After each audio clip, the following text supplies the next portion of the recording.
Libertad de prensa no es solo poder hablar de lo que uno quiere hablar. Es poder hacerlo sin represalias ni hostigamientos. Pero antes de iniciar y consultarles a ustedes, quiero recordarles hoy 11 de mayo, 12 de mayo, perdón, se cumplen 11 años de lo que dijo el señor presidente Correa en estos micrófonos, y fue lo siguiente. ¿Cómo hemos resumido nuestra propuesta? Nada más y nada menos que una verdadera revolución ciudadana, mi querido Gonzalo. Revolución ciudadana. Sí, señor. ¿Qué es una revolución? Es un cambio profundo, radical y rápido del sistema vigente, porque esto no da más. Aquí no estamos hablando de maquillaje, de cosméticos, por ejemplo, en el campo económico. Seguir con el mismo neoliberalismo, el sometimiento de nuestra sociedad al mercado, condenar al ciudadano a simple consumidor, al trabajador a simple instrumento de acumulación de capital. No se trata de hacer eso menos mal, con un poco menos ineficiencia. Se trata de un cambio profundo. Tenemos que ir a un nuevo modelo económico que privilegie la producción, la justicia social, la economía popular. ¿Cuál es el modelo que se propugna? Ese modelo de economía popular, donde sobre todo a partir del Estado se le da el total respaldo al pequeño agricultor, al artesano, al microempresario, al comerciante minorista, al comerciante informal, que muchas veces nuestras élites lo consideran parte del problema cuando es parte de la solución. ¿Cómo queremos resolver el problema de seguridad ciudadana si tenemos 11% de desempleo, pese a que 2 millones han salido expulsados de este país?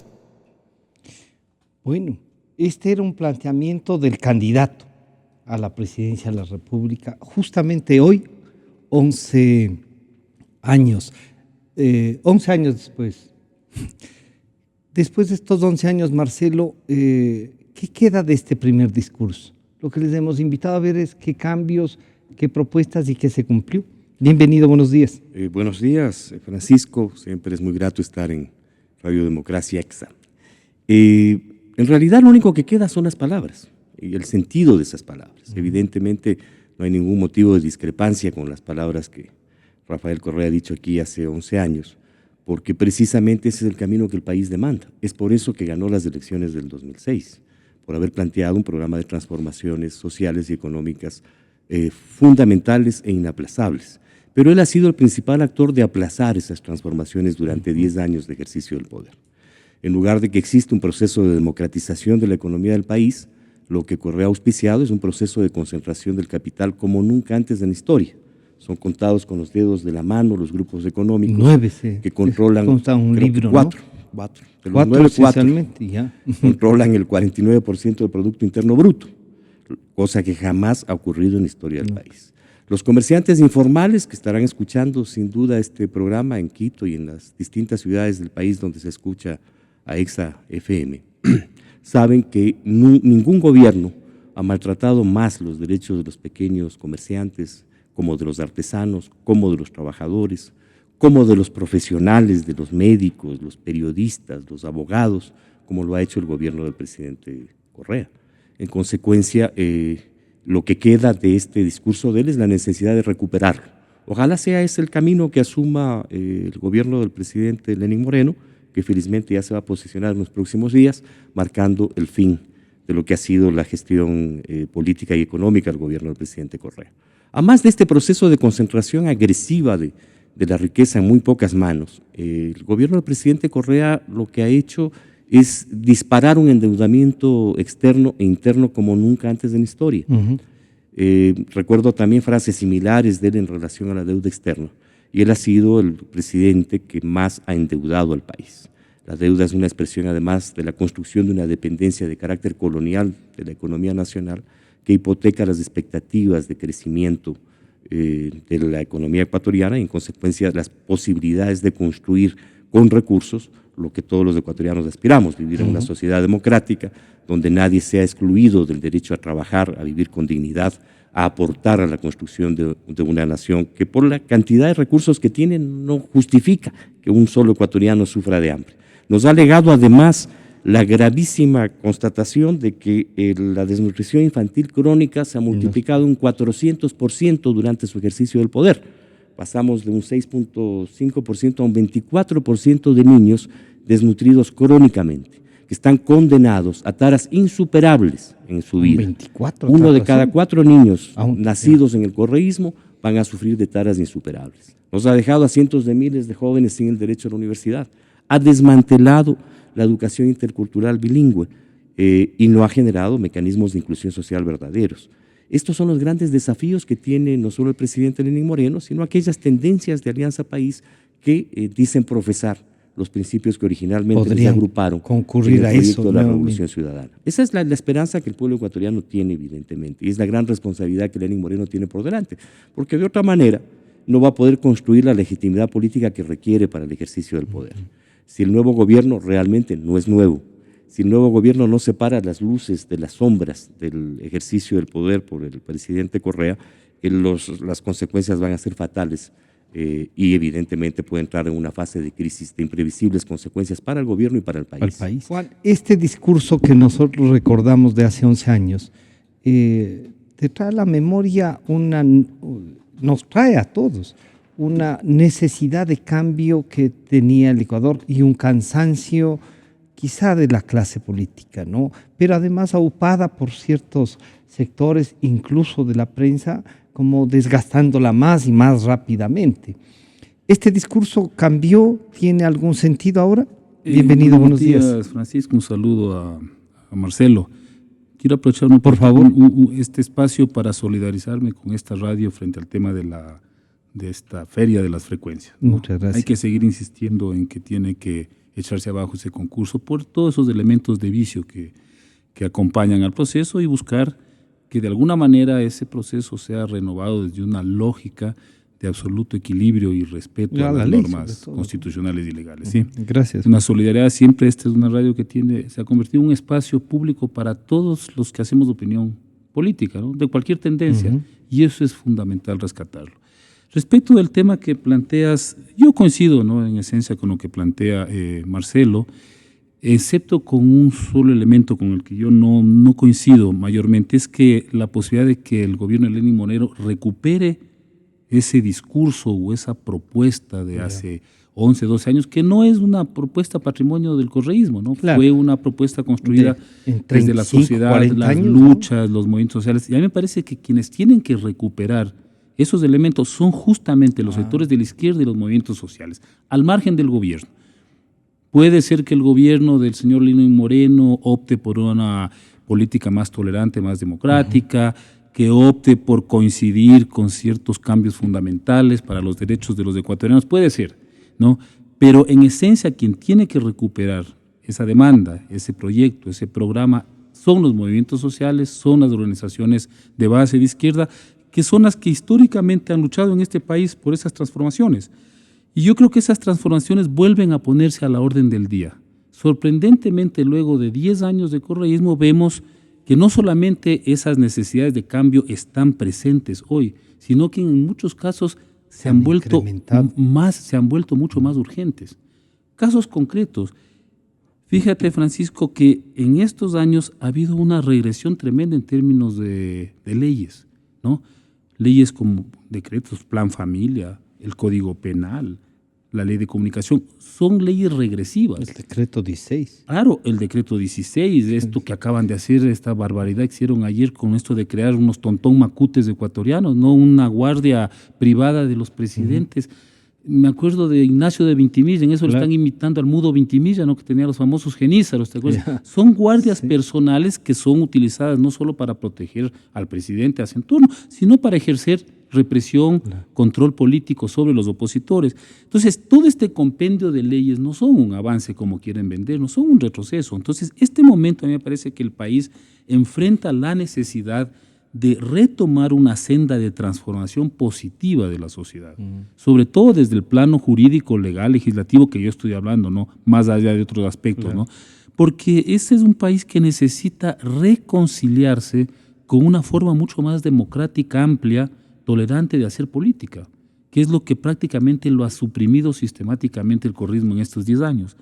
En ese sentido, yo veo que, pues, más allá de la retórica del discurso del candidato Correa hace 11 años, que eso es por demás conocido en la política ecuatoriana, lo mismo hicieron el señor Lenín Moreno y el señor Guillermo Lasso en los últimos meses.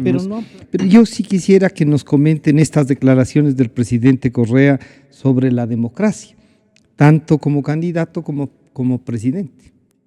El presidente de la República no es solo jefe del Poder Ejecutivo, el jefe de todo el Estado ecuatoriano. Y el Estado ecuatoriano es Poder Ejecutivo, Poder Legislativo, Poder Judicial, Poder Electoral, Poder de Transparencia y Control Social, Superintendencias, Procuraduría, Contraloría, todo eso es Estado ecuatoriano. En este momento tenemos un gobierno de facto, dictatorial, que controla Tribunal Constitucional, Tribunal Supremo Electoral, Corte Suprema de Justicia, probablemente Congreso Nacional. ¿Dónde van a quedar las garantías individuales? ¿Dónde van a quedar esa elemental división de poderes de la que también racionalizó Montesquieu para un gobierno sano, para el gobierno de un Estado que sea sano? En consecuencia, creo que estamos dejando sembrar vientos para más adelante cosechar tempestades. Entonces yo veo con mucha preocupación lo que está pasando. Yo creo que la sociedad debe movilizarse y rechazar esto. La democracia, sobre todo la democracia constitucional, no significa aguantar a cualquier incompetente, a cualquier dictadorzuelo para que acabe su periodo, sino que cumple el mandato para que él fue elegido de acuerdo a la Constitución y las leyes. Si no lo hizo así, ese señor tiene que irse a la casa. Para mí, esa es la verdadera democracia constitucional y el verdadero Estado de Derecho. No aguantar cualquier cosa en nombre de supuestas estabilidades, etcétera, que son mensajes subliminales para que la gente no haga absolutamente nada y se deje abusar por todos los costados, como es lo que está sucediendo en los actuales momentos en nuestro país.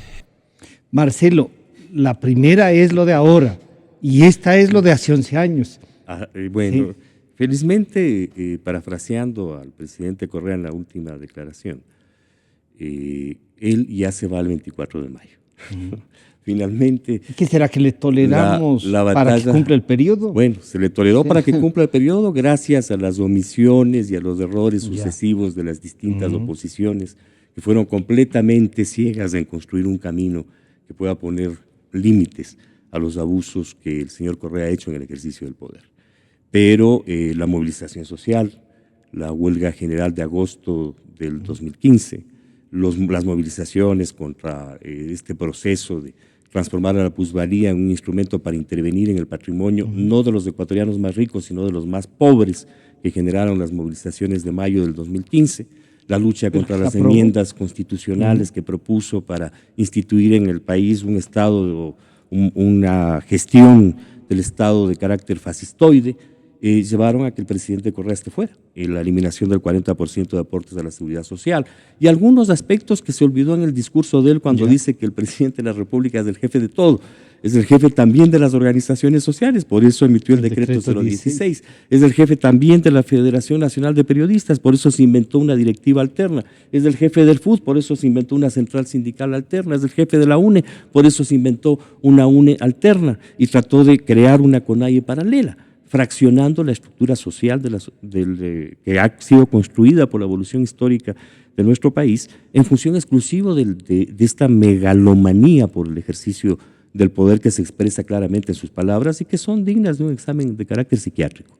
El gran desafío que los ecuatorianos tenemos todos, independientemente del sitio en el que estemos, ya sea el nuevo gobierno y el nuevo presidente, ya sean las tareas de los movimientos sociales, de las organizaciones profesionales, de los colegios profesionales, de los sectores económicos y productivos del país, es reconstruir los fundamentos no del Estado, es reconstruir los fundamentos de la República. Y no hay república si no hay independencia, separación y equidad de poderes. Y si esos poderes no están obedeciendo no al gran jefe de Estado, una suerte de zar redivivo, ¿no?, traído de la Rusia de 1905 con Rasputín y todo, ¿no?, sino al servicio de la voluntad soberana del pueblo, porque es en el pueblo en quien radica el poder. Y en consecuencia tenemos que trabajar en eso, en democratizar la sociedad ecuatoriana a fondo. Ese es el gran desafío de este periodo histórico. Si el gobierno de Moreno camina en ese sentido, va a ir construyendo su legitimidad política. Si es prisionero de los amarres del viejo correísmo, el colapso de su gobierno será inminente. ¿Le llamarán, Marcelo, a la conciliación nacional o no? ¿No le han llamado? Por si acaso no. No, de ninguna manera. ¿Ha conversado con el Gustavo últimamente? Sí, siempre he conversado con Gustavo, ¿cómo no? Pero no de esto. De esto también, claro, hay, de esto también hemos conversado. Hay la naturalmente. posibilidad de que en esa apertura la gestión política de gente como usted y como Gustavo pueda abrir una puerta o no. Yo creo que es deber de todos abrir una puerta, en lugar de cerrar la brecha que se ha abierto como resultado de la batalla política de los últimos años y de la traición, que ese es el caso del propio Correa, a sus propias palabras. Ni siquiera un programa político que evidentemente no fue elaborado por él, sino por los líderes de lo que originalmente fue Alianza País, de los cuales no queda sino él y el señor Patiño en Alianza País. Es un deber de todos los ecuatorianos crear las condiciones para un reencuentro democrático de la sociedad ecuatoriana, sin transigir en ningún aspecto, de ninguna manera. No se trata de transigir en función de sinekuras burocráticas y posiciones en el ejercicio del poder político. No, son demandas genuinas y legítimas de la sociedad y creo que todos debemos cerrar filas en todos los ámbitos, incluidas obviamente las tendencias que en Alianza País quieren reivindicar lo que han sido y lo que yo llamo las luces de este proceso. Por ejemplo, los derechos de la naturaleza. Esa es una de las luces, una de las contribuciones de este proceso al país y al mundo fue la creación de los derechos de la naturaleza en la Constituyente del 2008. Pero el señor Correa los traicionó. Se puso en marcha el proceso de explotación del Yasuní, puso en marcha un modelo extractivista de extracción minera sumamente agresivo que lesiona los derechos de la naturaleza y hay que separar las luces. Entonces, de las sombras. Serán pocas luces, queda, pero de que hay una que otra. Hay una que otra. Ya no le digamos nada al señor presidente Correa que se va. ¿Qué debemos entender por democracia y un presidente democrático entonces? A ver, quiero hacer solo una acotación. Marcelo habla de traición. Yo creo que era a colación las últimas declaraciones públicas de Monseñor Alberto Luna Tovar, que dijo el presidente Correa se ha defraudado a sí mismo. Fueron sus últimas declaraciones. Así es. Creo que suficiente, palabras de ese hombre tan sabio, ¿no? Suficiente para explicar estas contradicciones entre una retórica y una acción. Yo creo que nosotros enfrentamos este momento, lo mismo que hemos enfrentado hace 10 años, 20, 30 años, que es el tema de la democracia. Cambió nada. ¿Sí? El tema para mí es fundamental. Yo provengo de una vertiente de la izquierda que rompió con ciertos dogmas de la vieja izquierda para plantear la vigencia, la pertinencia de la democracia. De mayores derechos. Como una construcción, más que derechos, como una construcción de un poder desde abajo, desde la base social, desde la sociedad frente al Estado, no a la inversa. Ese fue en gran medida los aportes que hicimos en los años 80 y a mí me parece que sigue siendo totalmente pertinente. Es más, hoy es aún más pertinente porque esta idea de un jefe, de un presidente que es jefe de todo el Estado, es un retroceso de siglos. Claro. Además es una confusión, porque lo que están haciendo es confundiendo el Estado como el conglomerado que constituye el país del Ecuador con el aparato del Estado, que son dos cosas diferentes. ¿Sí? El aparato del Estado es una composición de instituciones, ¿sí?, que sirven para que un gobierno ejerce el poder. En 10 años no entendió, entonces. Claro, pero el Estado, cuando tú hablas, por ejemplo, de Francia, es un Estado, una república, estás hablando del todo. Del todo, y no es imposible, a menos que vuelvas a la monarquía, que el presidente sea jefe de los ciudadanos. Estado soy yo. Claro, porque eso plantea una relación de súbditos. Claro. ¿Sí? Es una visión de volver a los ciudadanos súbditos. Entonces nos estaríamos colocando antes de la Revolución Francesa, ¿no? Entonces esta no fue la Revolución Ciudadana, sino la revolución para reinstituir a los súbditos. Claro, los ciudadanos involucionaron en súbditos. O sea, preconcilio de Trento parece esto, ¿no? O sea, nos fuimos a 1400 más. Bueno, a mí me parece que el debate de la democracia es crucial este momento. Es decir, ¿cómo realmente construimos una democracia que opere desde las lógicas de la sociedad, sus demandas y sus aspiraciones, no desde una casta burocrática que asume una representación vía, obviamente, electoral, pero que después se convierte en una suerte de operadores políticos del poder tras bastidores? Entran las negociaciones, los amarres, los repartos, los acuerdos. Ahí se acabó. Y la ciudadanía queda de alguna manera en inercia, ¿no? Porque lo que hemos vivido en estos 10 años es prácticamente una suerte de inercia de la sociedad. La gente se ha conformado con que ha mejorado el consumo, con que se han incrementado una serie de ventajas desde el mercado. endeudamiento, etcétera, y con eso ha dado por satisfechas muchas de sus aspiraciones, sobre todo los sectores populares, que hay que reconocer que de esta gigantesca torta que hemos tenido en estos años, algo le quedó. Pero resulta que la principal parte de la riqueza que hemos producido en estos 10 años, que hemos producido, no es que ha producido el gobierno ni el presidente Correa, todos los ecuatorianos y la naturaleza, que es parte de este país, esa riqueza ha ido en su mayor parte a los viejos grupos monopólicos. Hay una hiperconcentración de la riqueza que es inédita en la historia de este país, y además hay una fórmula que parece perpetuar esta lógica. Porque yo, por eso es que digo, no veo este momento un mensaje de parte del presidente Moreno de que esa lógica de acumulación va a cambiar. Más bien veo que está tratando de conciliar con ciertos grupos que son fundamentales en este país, son poderes de facto, para tratar de más o menos acordar cómo manejar la crisis sin golpear mayormente estos sectores, lo cual en buen romance significa que el costo de ese arreglo de la crisis se lo van a pasar, como siempre, a los sectores populares. Yo quiero agradecer a Juan Cubia, a Osvaldo Larriba en Cuenca y a Marcelo Larrea.